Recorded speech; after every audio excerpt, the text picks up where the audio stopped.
Sekarang bagaimana dengan ustadz-ustadz kita, para penceramah yang, mohon maaf nih, ada yang entah pesantren mana itu saya lupa namanya. Kalau mau ceramah itu dangdutan dulu.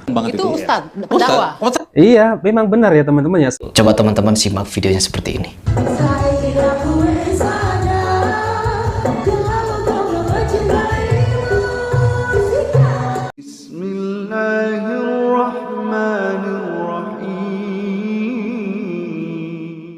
Assalamualaikum warahmatullahi wabarakatuh. Alhamdulillahirrabbilalamin. Assalatu wassalamu ala nabiyina Muhammadin wa ala alihi wa sahbihi ajma'in, amma ba'du.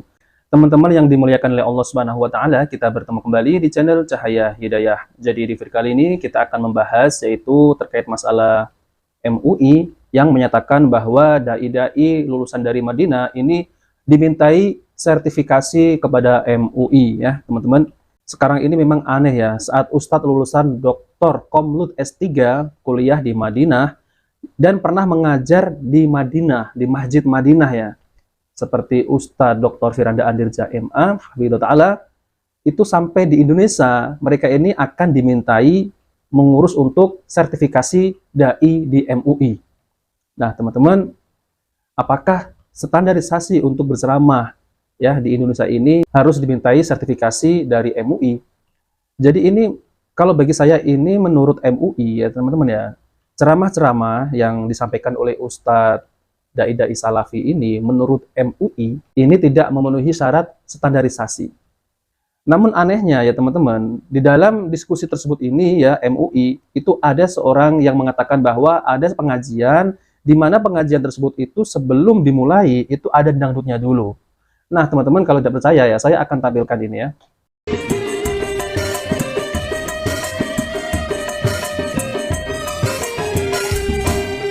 Ya Rasulullah, ya Habibullah, kau utusan Allah, kau kekasih Allah.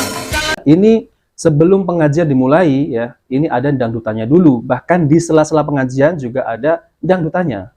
Mari kita simak. Coba teman-teman simak videonya seperti ini.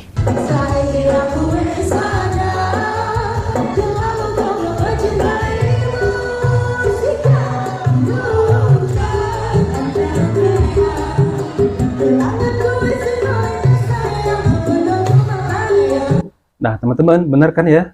Memang benar apa yang dikatakan di dalam diskusi MUI di TV One itu.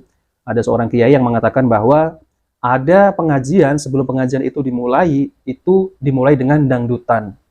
Kalau saya mengira ini memang benar real, ini bukan editan. Karena ada beberapa video di dalam video tersebut itu bukan artis ini saja yang menyanyikan lagu dangdut di dalam pengajian. Apakah ini ya menurut standarisasi MUI? Apakah dakwah semacam ini yang memenuhi syarat standarisasi? Kalau benar, astagfirullah ya teman-teman ya, ini dakwah semacam inilah yang merusak Islam, yang merusak nama Islam di mata dunia.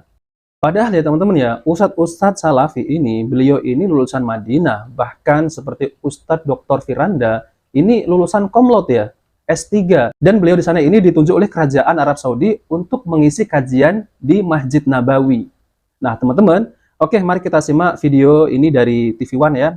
Jadi ada perbincangan antara MUI, karena apa? Karena ada sebagian pengajian itu sebelum mengadakan pengajian dimulai itu dangdutan dulu. Nah, oke teman-teman, kita langsung saja mari kita simak videonya ya. Beliau ini lulusan Universitas Al Madinah, dari sarjana sampai doktoralnya itu beliau cum laude.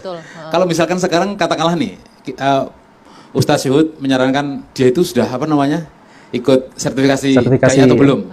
Kira-kira masyarakat kalau mendengar pertanyaan ini, kemungkinan ya mohon maaf saya kalau salah. Lah wong dia itu kumlot dari sarjana sampai doktor, masih perlu disertifikasi? Apa sertifikasi gitu kan? Yeah. Itu yang kedua ya, yang pertanyaan yang muncul ya. Sekarang bagaimana dengan ustadz-ustadz kita, para penceramah yang, mohon maaf nih, ada yang entah pesantren mana itu saya lupa namanya. Kalau mau ceramah itu dangdutan dulu. Itu ustadz, pendakwah. Iya, memang benar ya teman-teman ya. Seperti yang saya tampilkan video di awal tadi ya, sebelum berceramah itu dangdutan dulu.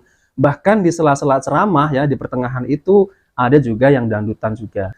Subhanallah ya teman-teman ya. Apakah ini yang disebut memenuhi syarat standarisasi yang dikatakan oleh MUI? Dan apakah harus mendaftar seperti ustadz-ustadz Salafi ini, apakah harus mendaftar mengurus sertifikasi kepada MUI? Oke, mari kita lanjutkan ya. Tren itu kan. Tapi Jadi nggak tersertifikasi kan? Tidak. saya belum tahu, makanya maksud saya Itu mohon maaf ya. perorangan aja itu. Mohon maaf, maksud saya kalau kita itu sekarang hidup di era modern seperti ini, sebenarnya mereka itu lebih berpengaruh. Berpengaruh. Maka dari itu orang ulama seperti ini kalau mau panggil Ustadz Basyalama, panggil pula pengelola pesantren yang berdakwah seperti itu. Apakah dia sudah ikut sertifikasi dai ya. atau belum? Kalau belum dipanggil supaya paham. Misalkan Ustadz Andirja tanya, Dr. Firanda Andirja. apakah sudah ikut sertifikasi ulama apa tuh dai atau belum? Tapi masyarakat yang menjadi fans beliau tentu akan mohon maaf ya, mungkin kaget juga, oh beliau itu sudah mengajar di Madinah, mengajar di Makkah, masa di sini disuruh ngikutin Nah, itu gimana sertifikasi tuh? ulama. Itu gimana nih? Itu yang perlu dijelaskan karena Nih, jawabannya apakah itu gimana? standar kebenaran Iya. atau hanya Perlu. formalitas gitu. Hanya sekedar Ini- formalitas atau ini. memang diperlukan gitu. Komlot itu standar ilmunya. Ya. Tapi orang ketika ilmunya punya ya. ilmu, dia masih kurang satu ilmu. Siapa saja ini, tidak hanya beliau. Orang sudah punya ilmu apa saja sesuai background pendidikannya. Ya. Itu ada satu ilmu adalah ilmu untuk memanfaatkan ilmu. Maksudnya gimana itu? Ilmu Maksudnya untuk gimana mendapatkan itu ya? Saya sudah punya ilmu manajemen, Ya. atau saya sudah punya ilmu keustadan. Bagaimana memanfaatkan ilmu keustadan saya dalam kultur yang begini, kultur yang di Madura, yang di Jawa, yang di Kalimantan, yang di itu. Nah ini kultur. Yang di Indonesia kayak apa? Yang di Saudi kayak apa? Oke. Nah inilah kadang-kadang barang benar tidak cukup disampaikan dengan kebenaran. Oh, sebentar, Contoh, oke. contoh. Oh, ini seakan-akan berarti ya Ustadz Salafi ini kalau berceramah harus mengikut selera masyarakat. Yang memang walaupun ada sebagian budaya ataupun tradisi di masyarakat itu ya, ada yang bertentangan dengan ajaran Islam, bertentangan dengan Al-Quran dan hadis-hadis Nabi SAW. Namun ada juga tradisi ini yang tidak bertentangan dengan agama Islam, itu tidak mengapa. Yang bertentangan tentang ajaran Islam, nah itu harus diluruskan. Itu pun kalau menyampaikannya tidak harus secara kasar, enggak, secara lembut disampaikan, ya seperti dinasihati secara lembut. Ustadz Salafi kalau berdakwah tidak petanteng-petenteng, mereka berdakwah lembut menyampaikannya. Ya, mari kita lanjutkan. Dulu, ada orang pincang. Faktanya pincang. Kau panggil hari ini, hai pincang. Ada orang benjol.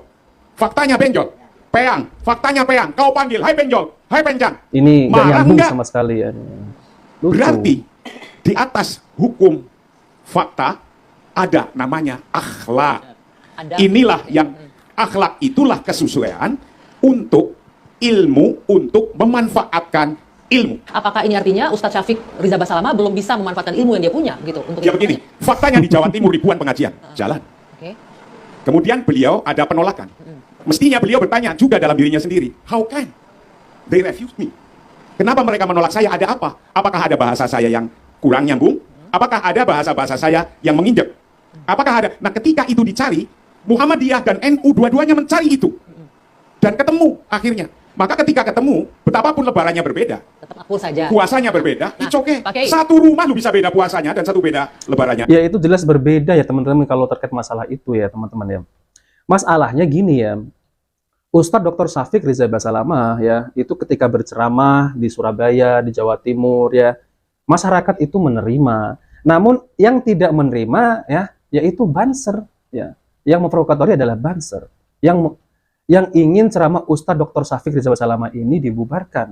Kalau masyarakat itu kalau sudah mendengar ya karena yang disampaikan oleh Ustadz Dr. Syafiq Riza Basalama yaitu kalau ada satu kajian itu tidak membahas misal masalah tahlilan ya, misal masalah lagi kayak sedekah bumi ataupun sedekah kepada Nyi Roro Kidul, itu tidak ada satu kajian khusus. Namun ada pertanyaan dari jamaah tentang terkait masalah itu. Nah, lalu kemudian Ustadz Salafi ini ketika ditanya tentang terkait masalah pertanyaan-pertanyaan oleh masyarakat, ya otomatis beliau harus menjawab, ya harus menyampaikannya. Itu pun kalau menyampaikannya bukan secara kasar, secara lembut, ya. Misal ini ya perkara masalah tahlilan, ya beliau menyampaikannya dengan dalil-dalil Al-Quran, hadis Nabi SAW, kemudian contoh dari sahabat Nabi ya. Kalau memang tidak ada ya beliau mengatakan tidak ada contohnya.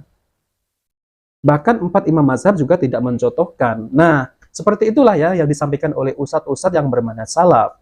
Kalau mengikuti selera masyarakat, bagaimana dakwah ini bisa menyampaikan mana yang hak, mana yang batil? Kalau menyampaikannya ini sesuai dengan selera masyarakat, misal nih seperti yang acara dangdutan itu, ya.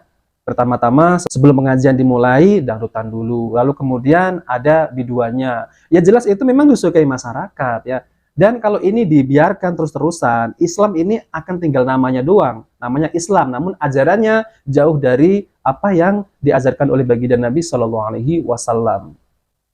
Ustadz-ustadz Salafi ini mengajak kaum muslimin untuk kembali kepada ajaran Nabi Shallallahu Alaihi Wasallam, ajaran yang sesuai dengan sunnah Nabi. Oke, pertanyaan selanjutnya, bagaimana pula dengan faktanya bahwa di pengajian itu banyak juga umat yang mau datang untuk mendengarkan ceramahnya Ustadz Riza Basalama ini? Artinya kan ada juga yang ngerasa, oh ini nggak masalah. Ya maksud saya, Tidak inilah yang masalah harus memang kan, diminimalisasi problem ini. Karena dari dulu sudah ada, memang ini tidak akan pernah berhenti problem yang semacam ini. Kehendak kami semuanya, apalagi di MUI, kurangi pembahasan yang kurang produktif ini. Kurang produktif katanya. Kalau bisa, ditiadakan. Bagaimana caranya? Saling menghormati. Bangsanya yang menghormati, ustadz yang tertuduh untuk ini juga menghormati. Bagaimana kalau saling, wong kamu sih pincang, masa nggak mau saya panggil pincang? Kan bukan itu terus. Ini kan itu terus. Ketika di sini ada sesuatu yang dia menganggap tidak sesuai dengan keyakinannya, ya sudah sampaikan saja bagaimana caranya ketika menyampaikan tidak tersinggung. Memang ini misalnya, ini ada kaulani, ini ada akwalun, ini ada 2 pendapat, ini ada banyak pendapat. Pendapat yang ini bilang begini, yang ini bilang begini. Nah, yang kita ini, kita ambil yang ini. Selesai ketika begitu. Nah, teman-teman yang dimuliakan oleh Allah Subhanahu wa taala, jadi itulah ya diskusi antara MUI dan tanya jawab tentang terkait permasalahan-permasalahan ceramah Ustadz Dr. Syafiq Riza Basalama MA Hafidhullah. Nah, teman-teman, jadi teman-teman bisa simpulkan ya. Ini memang apa yang dikatakan Kiai siapa, saya nggak tahu nih Kiai siapa namanya. Jadi beliau ini mengatakan bahwa seakan-akan Ustadz Salafi ini kalau berceramah mengikuti selera masyarakat. Itu saja yang bisa saya tangkap ya teman-teman ya. Karena kiai tersebut itu mengatakan bahwasanya Ustadz Salafi ini kalau berceramah jangan membahas itu. Ya, membahas kayak masalah syirik, bid'ah, dan lain-lain. Jadi ditiadakan, apalagi masalah riba ya. Mereka memang tidak suka membahas tentang masalah itu. Jadi kiai tersebut itu tidak mau kalau ustadz-ustadz yang bermanhaj salaf ini menyampaikan tentang terkait masalah syirik, bid'ah, terus apalagi riba. Nah, dia tidak mau karena ini pasti akan menjadi perselisihan. Kalau macam itu ya, kalau macam itu hadis tentang bid'ah itu buang saja kalau semacam itu. Karena apa? Karena hadis tentang bid'ah ini keluar dari perkataan Nabi Shallallahu Alaihi Wasallam. Subhanallah ya teman-teman. Nah, inilah kita ini hidup di akhir zaman. Sebagaimana kita ini seperti memegang bara api ya. Padahal apa yang kita sampaikan itu memang kenyataannya pahit kalau kita ingin menyampaikan tentang terkait masalah kebenaran. Ya, walaupun dimusuhi, tetap kita harus menyampaikan dengan lembut, ya. Nah, oke teman-teman, itu saja yang bisa saya sampaikan. Jika video ini bermanfaat, jangan lupa like dan subscribe di channel Cahaya Hidayah. Wabillahi taufiq wal hidayah. Wassalamualaikum warahmatullahi wabarakatuh.